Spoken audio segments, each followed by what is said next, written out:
Shalom, saudara-saudara yang dikasihi Tuhan. Berjumpa kembali dengan saya Erben Channel. Pada sesi kali ini, saya membuat sebuah video tentang menanggapi kritik Pendeta Dr. Mangapul Sagala dan beberapa hamba Tuhan lainnya terhadap Pastor Andi Simon tentang mujizat penyembuhan yang dikerjakan oleh Tuhan melalui Pastor Andi Simon. Bapak Ibu yang dikasihi Tuhan, saya mengawali pemaparan pada materi kali ini tentang mujizat Yesus di dalam Alkitab. Kita tahu bahwa sepanjang masa pelayanan, Tuhan Yesus melakukan banyak mujizat. Mujizat-mujizat tersebut dilakukan sebagai cara untuk memberitahukan datangnya kerajaan Allah dan tanda kasih Allah kepada umatnya.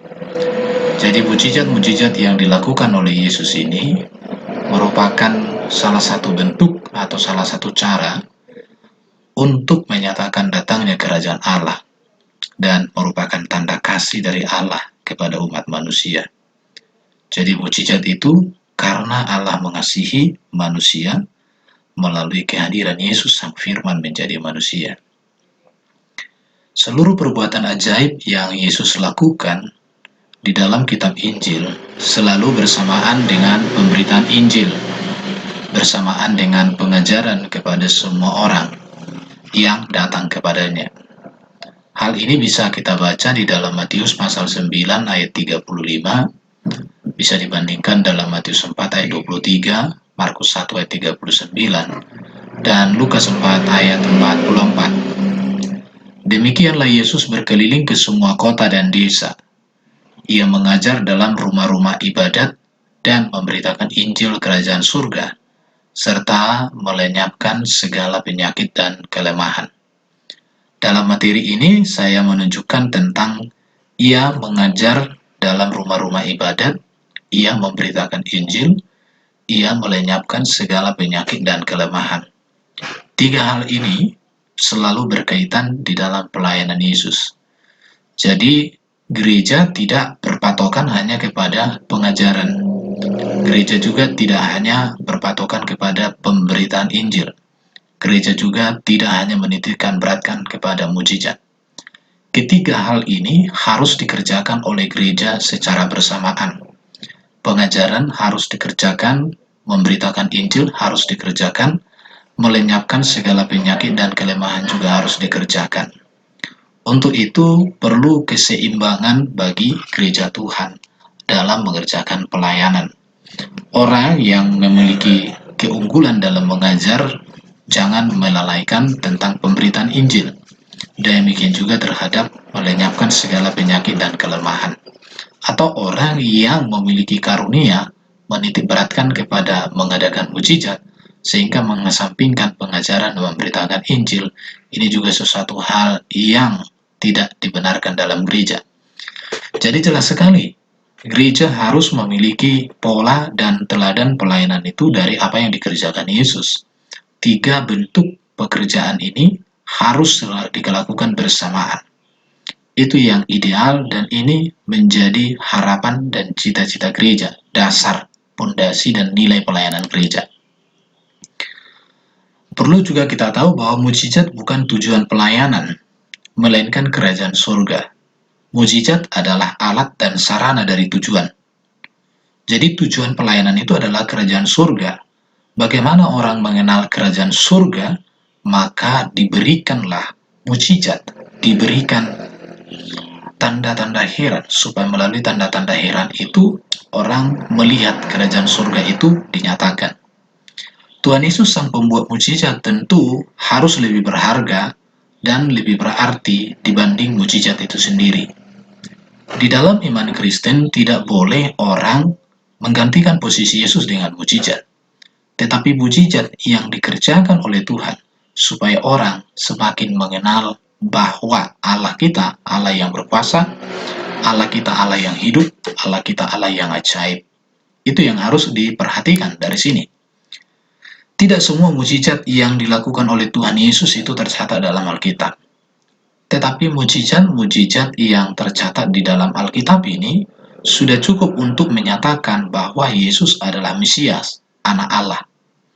Sebagaimana dikatakan dalam Yohanes 20 ayat 30-31 dan Yohanes 21-25 dikatakan, memang masih banyak tanda lain yang dibuat Yesus di depan mata murid-muridnya yang tidak tercatat dalam kitab ini. Tetapi semua yang tercantum di sini telah dicatat, supaya kamu percaya bahwa Yesuslah Mesias, Anak Allah, dan supaya kamu oleh imanmu memperoleh hidup dalam namanya. Di sini kita melihat tujuan daripada mujizat yang dikerjakan oleh Yesus, dikerjakan oleh Bapa di surga melalui Kristus. Tujuannya apa? Supaya kamu percaya bahwa Yesuslah Mesias, Anak Allah, dan supaya kamu oleh imanmu memperoleh hidup dalam namanya. Jadi tujuan daripada Tuhan mengerjakan mujizat tidak lain adalah bahwa kita semakin mengenal Yesus sebagai anak Allah.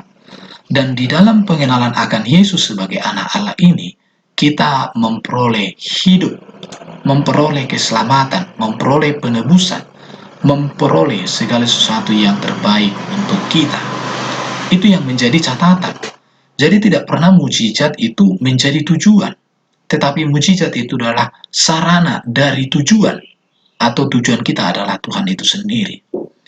Jadi gereja Tuhan yang sehat adalah harus melihat pola pelayanan Yesus yang selalu menekankan pengajaran, selalu menekankan pemberitaan Injil, dan juga menekankan pentingnya kuasa untuk mengadakan mujizat. Tiga hal ini harus menjadi satu kesatuan dalam pelayanan gereja yang sehat. Dan perlu diingat bahwa perbuatan mujizat itu bukan tujuan, tapi tujuan kita adalah kerajaan surga. Tujuan kita adalah mengenal, mengalami bahwa Mesias adalah anak Allah, itulah Yesus, dan kita percaya menyerahkan hidup kita seutuhnya, sepenuhnya kepada Yesus Kristus. Ini tentu yang harus dipahami tentang mujizat, tentang pelayanan Yesus, tentang memberitakan Injil. Di sini saya menunjukkan tentang beberapa mujizat yang diperbuat oleh Yesus di dalam catatan Alkitab. Kalau kita melihat di dalam Alkitab, sekitar 35 mujizat yang dikerjakan oleh Yesus. Mulai dari mengubah air menjadi anggur, meredakan angin ribut, berjalan di atas air, memberi makan 5.000 orang, memberi makan 4.000 orang, uang logam di mulut ikan, mengutuk pohon ara, mujizat penangkapan ikan yang pertama, mujizat penangkapan ikan yang kedua, menyembuhkan orang yang buta sejak lahir, menyembuhkan orang buta yang bernama Bartimeus, menyembuhkan orang buta di Betsaida, menyembuhkan perempuan bungkuk selama 18 tahun. Dari catatan-catatan ini kita melihat bahwa mujizat itu terjadi di dalam pelayanan Yesus. Dan menurut hemat saya, mujizat juga bisa terjadi di dalam pelayanan yang kita kerjakan. Karena Yesus yang dulu, sekarang, dan selama-lamanya tetap sama, tidak berubah. Yang berikut kita melihat mujizat yang dibuat Yesus di dalam Alkitab, menyembuhkan perempuan yang sakit pendarahan, menyembuhkan orang yang sakit busung air, menyembuhkan anak perempuan yang kerasukan setan, menyembuhkan 10 orang kusta, menyembuhkan orang kusta di Gesaret, menyembuhkan orang lumpuh, menyembuhkan ibu mertua Petrus, menyembuhkan orang yang tangannya mati sebelah, menyembuhkan orang anak muda yang sakit ayak, menyembuhkan seorang yang bisu dan tuli, menyembuhkan seorang bisu yang kerasukan setan, menyembuhkan 2 orang buta, menyembuhkan seorang bisu. Begitu banyak mujizat yang dikerjakan Yesus. Baru kita melihat lagi di sini, menyembuhkan hamba seorang perwira di Kapernaum, menyembuhkan seorang hamba imam besar yang terpotong telinganya, menyembuhkan anak pegawai istana, menyembuhkan orang lumpuh selama 38 tahun di kolam Bethesda, menyembuhkan orang yang buta sejak lahir, mengusir roh jahat dan memasukkannya ke babi-babi, mengusir roh jahat yang merasuki seorang di Kapernaum, membangkitkan Lazarus, membangkitkan anak perempuan Yairus, membangkitkan anak muda di Nain. Jadi boleh dikatakan bahwa penyembuhan atau perbuatan mujizat adalah 25% dari berita Injil. Artinya bahwa penyembuhan dan perbuatan mujizat merupakan sebuah catatan yang penting terjadi di dalam sejarah gereja. Oleh karena itu, gereja tidak boleh mengesampingkan mukjizat. Dan gereja tidak boleh anti terhadap mukjizat. Gereja harus percaya bahwa mukjizat masih terjadi sampai hari ini, 25%. Itu sebabnya tadi saya katakan bahwa di dalam pelayanan Yesus ada 3 hal yang dikerjakan, yaitu mengajar, memberitakan Injil, mengadakan mukjizat. 3 hal itu dikerjakan oleh Yesus secara bersamaan, dan di sana ada keseimbangan.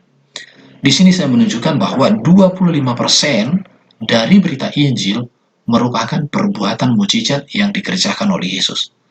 Artinya bahwa pelayanan kesembuhan menyatakan kuasa Allah di tengah-tengah pelayanan harus dikerjakan oleh Allah melalui kita. Oke, mari kita melihat bagaimana perintah Yesus tentang mukjizat ini di dalam Alkitab. Yang pertama, kita melihat bahwa Yesus memberi perintah kepada 12 murid.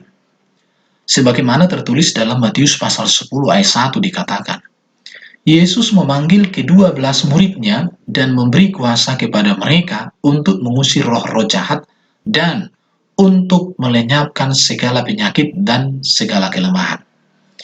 Jadi Yesus memberikan kuasa, Yesus memerintahkan 12 murid itu untuk memberitakan kabar baik, Injil. Tetapi di saat mereka juga memberitakan Injil, mereka diperlengkapi dengan kuasa. Kuasa untuk mengusir roh-roh jahat, orang yang kerasukan.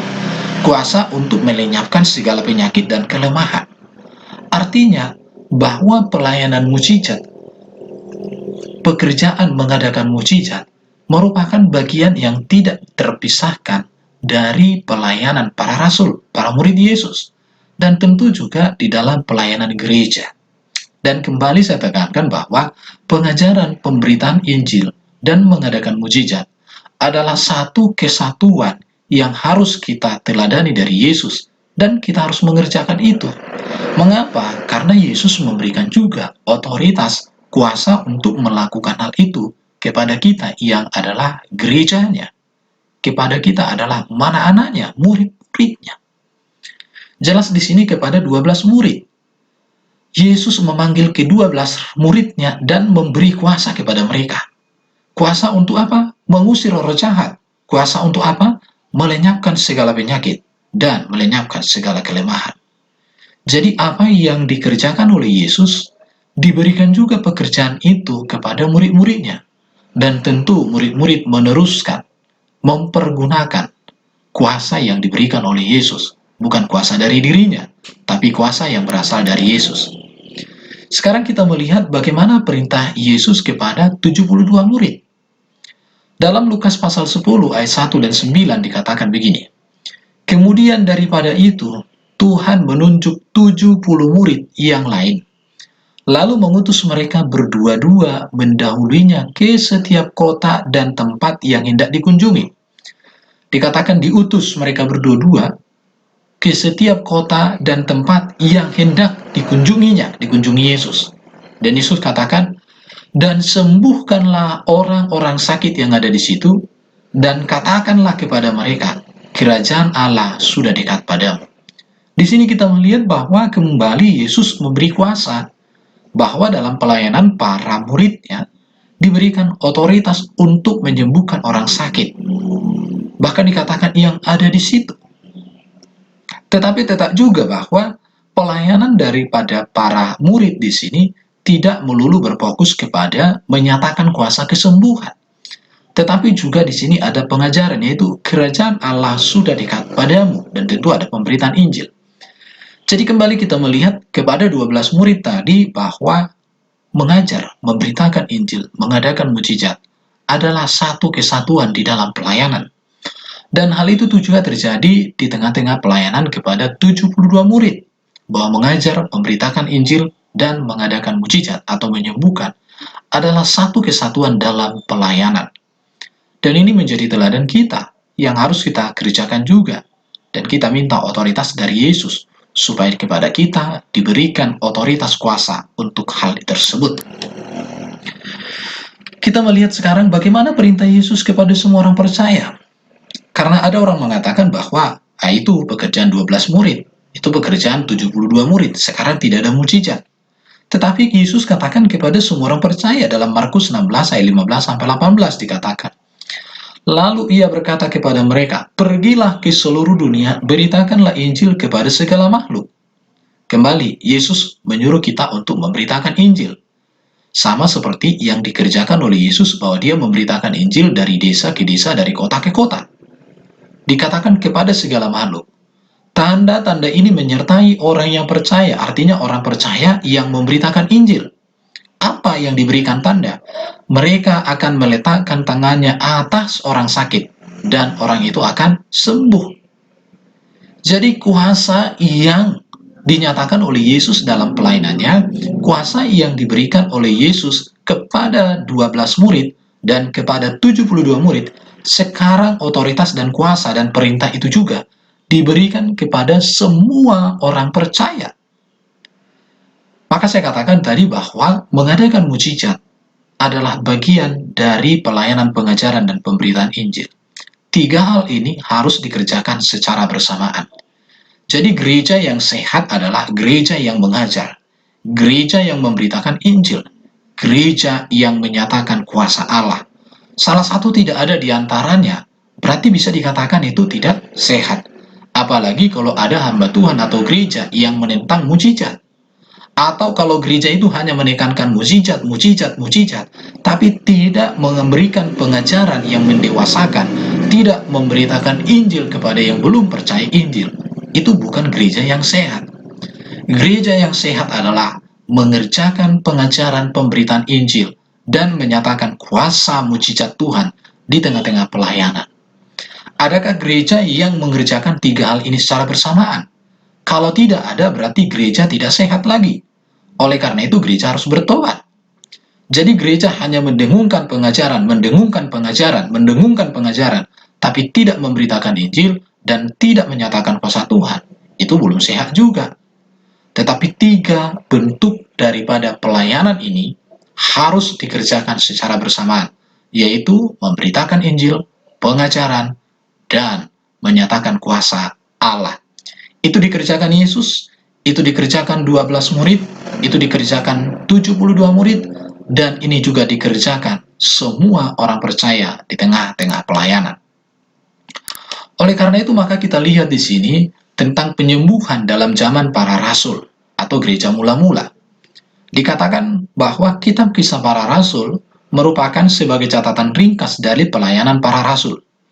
Dalam kitab Kisah Para Rasul ini dituliskan beberapa mujizat yang dikerjakan Tuhan melalui para rasul, di mana para rasul dalam pelayanan itu membawa Kristus dan menampilkan kuasa yang dari Kristus dengan mengadakan berbagai mujizat penyembuhan dan pengusiran roh-roh jahat.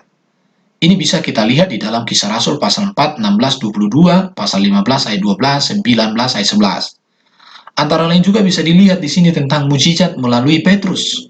Kisah 3 ayat 1 sampai 8, pasal 5 ayat 1 sampai 11 dan 15. Mujizat melalui Filipus, kisah 8 ayat 5 sampai 8. Baru mujizat melalui rasul-rasul, kisah 5 ayat 12. Mujizat melalui Rasul Paulus, kisah 19 ayat 11 sampai 12. Kita melihat bagaimana bayang-bayang Petrus menyembuhkan, bagaimana sapu tangan Paulus menyembuhkan, dan lain sebagainya. Memang di dalam Alkitab kita tidak menemukan bahwa Yesus mengajarkan cara menyembuhkan itu. Caranya begini, tidak disebutkan. Tetapi dari apa yang tertulis di dalam Alkitab menegaskan bahwa mujizat penyembuhan terjadi dalam pelayanan Yesus dengan berbagai cara. Ada orang hanya memegang jubah Yesus. Ada orang diludah di tanah, ditaruh ke matanya. Ada yang dipegang, ada yang ditengking. Artinya bahwa metode penyembuhan itu memang tidak disebutkan secara detail di dalam Alkitab. Maka seringkali kita tidak bisa untuk mengatakan metode yang benar dalam mujizat kesembuhan harus memakai metode ini. Artinya, di dalam Alkitab bukan berbicara bagaimana metode kesembuhan. Tetapi di dalam Alkitab yang ditekankan adalah bahwa kuasa Allah tidak berubah. Kuasa Yesus itu nyata dan bisa dilihat bisa dialami oleh setiap orang percaya. Dan juga bahwa mujizat itu harus menunjukkan kerajaan Allah sudah datang. Mujizat itu harus menyatakan bahwa Allah Maha Kuasa. Di situ. Mari kita melihat apakah mujizat kesembuhan itu hanya ada di zaman para rasul. Sekarang nggak ada lagi. Kita melihat Origenes tahun 185 sampai 254 kehidupannya, dia mengatakan mereka mengusir roh-roh jahat dan melakukan pengobatan serta meramal kejadian-kejadian tertentu. Melalui nama Yesus dapat melenyapkan berbagai penyakit. Origenes tahun 185, 254 mengatakan bahwa mujizat masih terjadi, melenyapkan berbagai penyakit, bahkan melalui pengobatan dan lain sebagainya. Artinya penyembuhan dalam sejarah gereja adalah sesuatu hal yang tidak bisa dipisahkan dari pengajaran dan pemberitaan Injil. Jadi, kalau gereja hanya mengatakan pengajaran-pengajaran, tetapi menjadi anti di dalam memberitakan Injil, apalagi anti juga tentang mujizat, saya katakan itu gereja yang tidak sehat. Atau hamba Tuhan yang hanya menekankan pengajaran-pengajaran, apalagi kalau mengklaim ajaran yang paling benar, sehingga pelayanan mujizat semuanya itu omong kosong, itu adalah hamba Tuhan yang tidak sehat secara rohani, tidak sehat secara Alkitab, dan tidak sehat secara pengajaran. Karena Yesus menekankan tentang pengajaran pemberitaan Injil dan mengadakan mujizat adalah satu kesatuan dalam pelayanan dan harus dikerjakan secara seimbang. Maka tadi saya katakan 25% berita dari kitab Injil adalah tentang mujizat yang dikerjakan oleh Yesus. Artinya itu sangat penting dalam pelayanan. Tidak boleh dipinggirkan. Tetapi bukan melulu hanya mujizat, tetapi pengajaran dan pemberitaan Injil. Kita melihat sekarang di zaman Agustinus 354 sampai dengan 430 Masehi. Dia katakan begini, bahkan sampai saat ini mujizat-mujizat dilakukan dalam nama Kristus. Jadi mujizat terjadi dalam nama Yesus. Ini yang harus dicatat, bahwa mujizat itu dilakukan bukan atas nama dukun, bukan atas nama siapa. Jadi jika mujizat itu terjadi dalam nama Yesus, jika mujizat itu membawa orang dekat kepada Yesus, jika mujizat itu mempermuliakan Yesus, maka itu harus dilakukan. Itu yang harus dipahami oleh gereja. Itu yang harus dipahami oleh hamba-hamba Tuhan. Jadi kita tidak boleh alergi dengan mujizat, tetapi jangan juga kita hanya menekankan mujizat. Pengajaran pemberitaan Injil dan mengadakan mujizat, satu kesatuan dalam pola bentuk pelayanan yang dikerjakan Yesus, dikerjakan para rasul, dikerjakan gereja mula-mula, dan seharusnya gereja juga sekarang. Jadi gereja kalau sampai mengesampingkan mujizat, maka saya katakan ada sesuatu yang salah di sana. Jika gereja mengesampingkan pengajaran, ada sesuatu yang tidak sehat, ada yang salah di sana. Jika gereja mengesampingkan pemberitaan Injil, itu juga tidak sehat. Jadi gereja yang sehat adalah gereja yang mengajar pengajaran firman Tuhan, gereja yang memberitakan Injil, gereja yang menyatakan kuasa Tuhan melalui mujizat. Inilah gereja yang ideal, yang benar. Inilah gereja yang dikehendaki oleh Yesus. Jadi hamba-hamba Tuhan jangan hanya menekankan satu bentuk dari pelayanan. Jangan hanya berbicara mujizat, mujizat, mujizat. Jangan hanya berbicara penginjilan, penginjilan, penginjilan, penginjilan. Jangan hanya berbicara pengajaran, pengajaran, pengajaran. Tetapi pengajaran, pemberitaan Injil, mujizat, pelayanan-pelayanan mujizat, kerjakan secara bersamaan. Ini gereja yang sehat. Kalau tidak, itu tidak sehat. Mau apapun gelarnya, mau sebesar apapun gerejanya, mau lulusan dari manapun dia, tetapi jika tiga hal ini tidak dikerjakan secara seimbang dalam gereja, maka harus disadari dia tidak sehat. Gerejanya tidak sehat, teologianya tidak sehat, pemahaman Alkitabnya tidak sehat. Dan di sini butuh kerendahan hati untuk mengevaluasi diri masing-masing. Ini yang harus dicatat. Mari kita melihat bagaimana penyembuhan saat ini lagi. Yang pertama harus lakukan dengan kesederhanaan. Mari kita berdoa bagi orang sakit, seperti kita berdoa untuk berkat orang lain. Jadi kalau orang sakit, berdoalah dalam nama Yesus. Allah yang menyembuhkan, bukan kita. Bukan karena kita yang berdoa orang itu sembuh, tetapi karena kuasa Tuhan dinyatakan, karena kuasa Tuhan yang ada dinyatakan di dalam diri orang sakit itu, dan kita menjadi rekan berdoa. Yang berikut, kasih. Mari kita mengasihi orang-orang sakit itu. Mari kita perlakukan orang sakit itu dengan hormat dan bermartabat. Karena kasih itu sangat memberikan kuasa untuk dia mengalami kasih, sentuhan, dan kesembuhan. Yang berikut, mari berikan kata-kata pengetahuan, sampaikan pengetahuan yang benar. Berikan rasa empati terhadap orang tersebut. Jadi, penyembuhan saat ini yang terjadi kalau kita memberikan kata-kata pengetahuan, pengetahuan firman Tuhan, pengetahuan kesehatan, dan lain sebagainya, sampaikan. Baru berdoa. Doakan orang sakit itu dalam nama Yesus. Doakan mengapa dia mengalami kondisi itu. Karena sakit tidak selulu hanya berbicara fisik ya, tetapi bisa juga hal fisikis, psikologinya. Mungkin ada persoalan, didoakan. Dan orang mengalami sakit secara fisik, ketika sakit rohaninya disembuhkan, fisiknya menjadi sembuh. Jadi penyembuhan itu tidak hanya berbicara sakitnya didoakan, tetapi doakan juga persoalan di batinnya, di jiwanya, di pikirannya, persoalan-persoalan sosialnya, dan sebagainya. Kemudian bisa menggunakan dengan cara menumpangkan tangan. Tumpangkan tangan tidak masalah. Meminyaki, silakan kasih minyak, nggak masalah. Kata-kata yang diucapkan, ucapkan firman Tuhan, berikan pertolongan di situ. Tetapi yang menjadi masalah adalah seringkali orang ketika mendoakan orang sakit menggunakan minyak, mengkultuskan minyak, ini nggak boleh. Mengkultuskan air, ini yang salah. Kita tidak boleh mengkultuskan benda-benda. Benda-benda itu hanya sebuah sarana untuk menyatakan mujizat. Tetapi kita tidak boleh mengkultuskan benda. Karena di dalam Alkitab juga ada mujizat yang terjadi memakai sarana. Ada alat, contoh Musa melalui tongkat, dan lain sebagainya. Yesus pernah menggunakan tanah. Atau ada orang menggunakan kain. Ada orang menggunakan air. Silakan. Tetapi di sana yang harus diperhatikan adalah bukan berbicara tentang alat atau apa yang digunakan di situ, tetapi kuasa di dalam nama Yesus itu. Jadi yang lain itu ya media yang mungkin yaitu cara-cara yang unik. Paulus pernah menggunakan sapu tangan. Jadi kita tidak terfokus kepada cara penyembuhannya, bukan, tetapi siapa yang menyembuhkan itu. Apakah penyembuhan itu dalam nama Yesus? Apakah penyembuhan itu membawa orang untuk memuliakan Yesus? Apakah penyembuhan itu membawa orang bertumbuh dalam imannya kepada Tuhan sehingga dia semakin setia? Itu intinya. Jadi kita tidak boleh memprotes caranya begini. Yang benar bagaimana? Karena Yesus di dalam Alkitab tidak memberikan baraknya penyembuhan yang benar, caranya begini, lakukan tahap ini.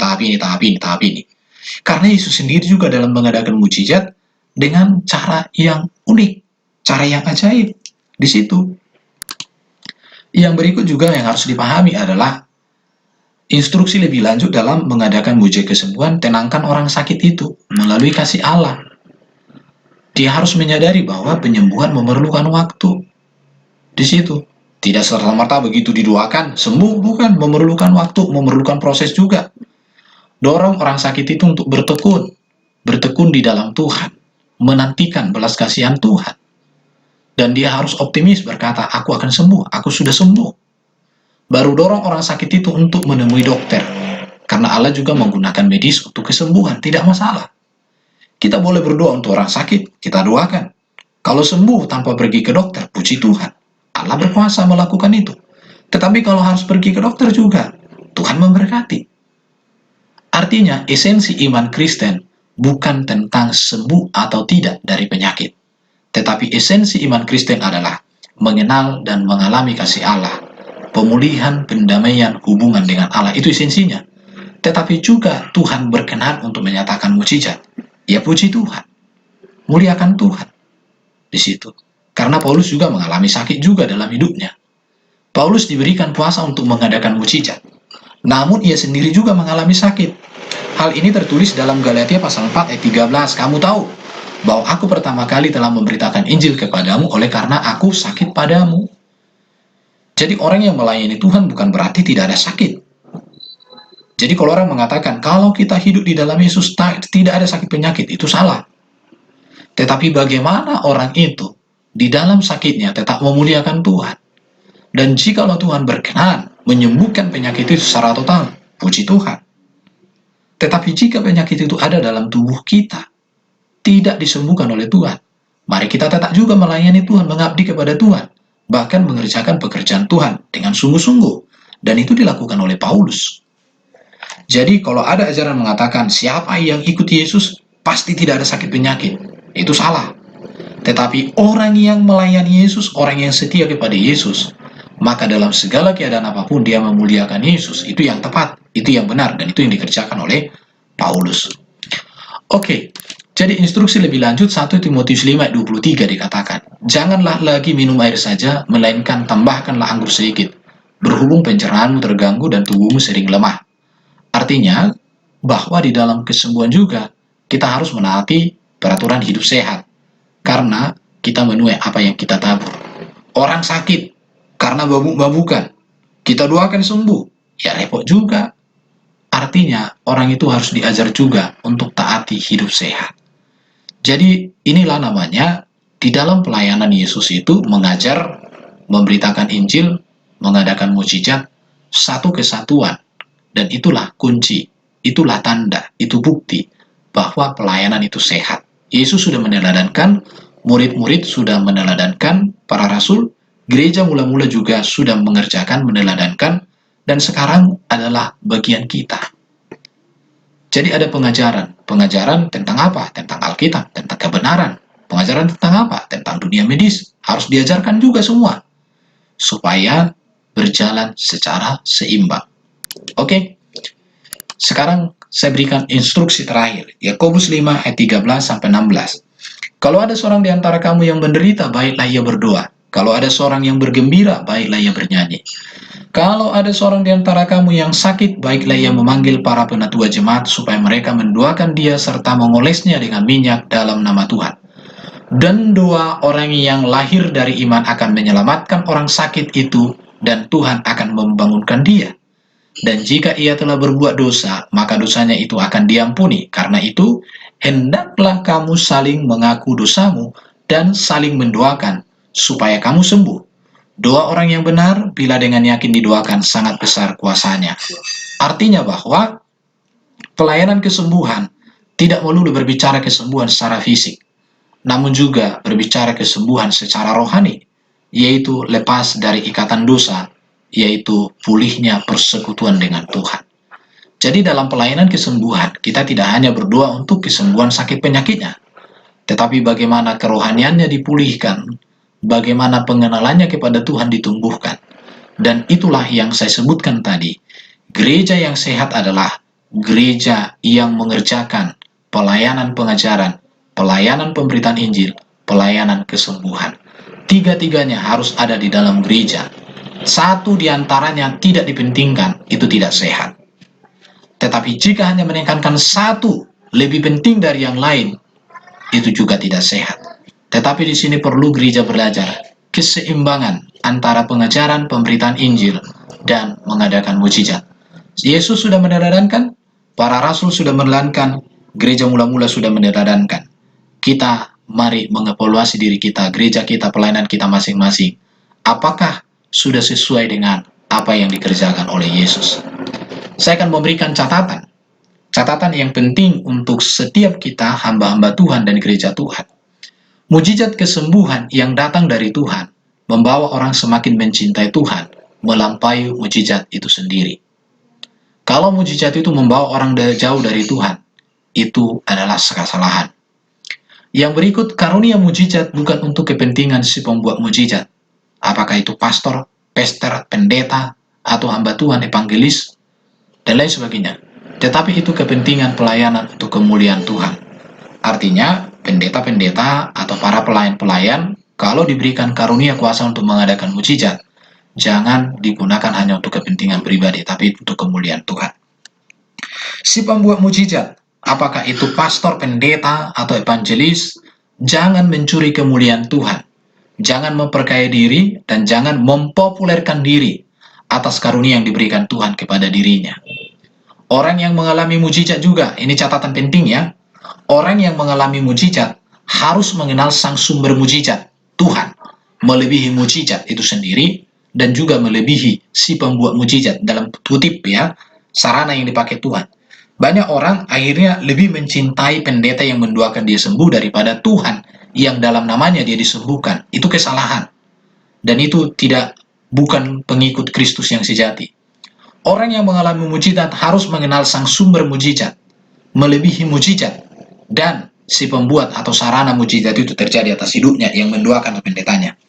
Si pembuat mujizat atau pastor pendeta jangan berhenti hanya kepada perbuatan mujizat, tetapi harus menuntun setiap orang pada pertobatan dan pertumbuhan iman, pengenalan persekutuan secara pribadi dengan Tuhan yang sesungguhnya. Jadi para pendeta-pendeta yang diberikan karunia mujizat, mari jangan fokus hanya mendoakan saja, tetapi harus menuntun setiap orang pada pertobatan, pertumbuhan, pengenalan yang benar akan Tuhan melalui Alkitab. Dan peringatan juga akan saya sampaikan. Perbuatan mujizat seringkali dan sangat ampuh dalam menyesatkan orang banyak. Banyak orang tersesat karena mujizat. Makanya dikatakan Yesus, bukankah kami berbuat demi namamu? Gak ada gunanya. Bukan kami mengadakan mujizat, bukankah kami begini-begini. Gak bisa. Bukan itu intinya. Untuk itu harus memiliki kepekaan rohani, yaitu pengetahuan yang benar akan firman Tuhan, sehingga mampu menimbang dan menilai segala perbuatan mujizat yang terjadi. Di sini penting itu. Ingat, setan juga dapat membuat mujizat. Ingat, setan juga dapat menyamar seperti malaikat terang. Mujizat yang dari Tuhan akan membawa Anda memuliakan Tuhan dan semakin mengasihi Tuhan. Berkaitan dengan Pastor Andi Simon, maka saya katakan, beliau harus belajar untuk mengajar dan memberitakan Injil. Bukan berarti kita mencemooh mujizat yang dikerjakannya. Untuk para hamba-hamba Tuhan yang menekankan tentang pengajaran, mari juga belajar untuk memohon kepada Tuhan supaya kepada kita dipercayakan juga karunia itu mengadakan mujizat. Dan mari kita juga memohon untuk kita memberitakan Injil. Memberitakan Injil itu bukan karunia, tapi itu panggilan dan tugas setiap orang percaya. Jadi, mari gereja Tuhan saling melengkapi. Kalau kita menonjol dalam satu pelayanan pengajaran, jangan menjadi hakim bagi orang lain yang menonjol dalam pelayanan mujizat. Kalau kita menonjol dalam pelayanan mujizat, jangan kita menjadi hakim bagi orang yang menonjol dalam pengajaran. Artinya kita harus saling melengkapi. Kita harus saling mengisi dan kita harus saling menguatkan, membimbing jemaat. Kita tidak boleh menjadi hakim atas orang lain, tetapi kita boleh menyampaikan apa sesuatu yang salah dengan cara-cara yang elegan, dengan cara-cara yang benar, dengan cara-cara yang terpuji. Ini sebuah pandangan saya terhadap apa yang seringkali disampaikan oleh Pak Mengabul Segala tentang kritik beliau terhadap Pastor Andi Simon tentang mujizat pesembuhan. Artinya, mari kita melayani bersama Tuhan. Dan saya teringat dengan apa yang terjadi di Kisah Rasul. Kalau itu berasal dari Tuhan, itu akan bertahan dan akan membawa jiwa-jiwa kepada Tuhan. Tapi kalau itu tidak berasal dari Tuhan, itu akan berlalu di telan waktu.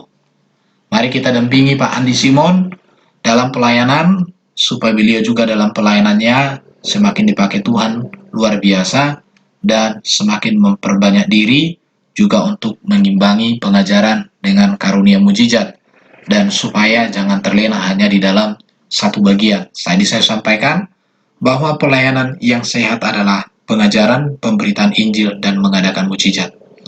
Tidak boleh timpang, tetapi harus mengalami porsi yang seimbang, porsi yang benar di tengah-tengah pelayanan.